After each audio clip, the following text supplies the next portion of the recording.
কি বললা, তোমার সরকারি চাকরি আছে? জি। তাহলে তো বাবা সমস্যা হয়ে গেল। কেন, কি সমস্যা? আমরা বেকার একটা পোলার কাছে আমাগো মাইয়া বিয়ে দিতে চাই। তুমি তাহলে বাবা এখন আসতে পারো। তারপর অনার্স শেষ করে মাস্টার্সের জন্য ইউকেতে গিয়েছিলাম, সেখানেই পিএইচডি কমপ্লিট করেছি। শোনো বাবা, কিছু মনে করো না, আমরা আসলে একটা অশিক্ষিত মূর্খ ছেলে খুঁজতে আছি আমাদের মেয়ের জন্য। তুমি একটু বেশি শিক্ষিত, তোমার কাছে মেয়ে বিয়ে দেব না। পাঁচতলা বাড়ি কোন জায়গায় বললা? গুলশান? জি। না না, আমরা আমাদের মেয়ে বিয়ে দেব সেই ছেলের সাথে যার কমলাপুর বস্তিতে ঘর আছে। তো পরিবার বলতে ছেলের বাবা মা ভাই বোন সব আছে, শিক্ষিত পরিবার, অনেক ভদ্র ফ্যামিলি।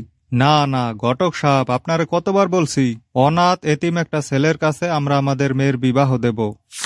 তো মামুনি শোনো, তোমার জন্য একটা ছেলে দেখছি, ল্যাংরা লুলা, চোহে দেখে না কানেও শোনে না, আবার দেখতে কুৎসিত বৎসেহারা।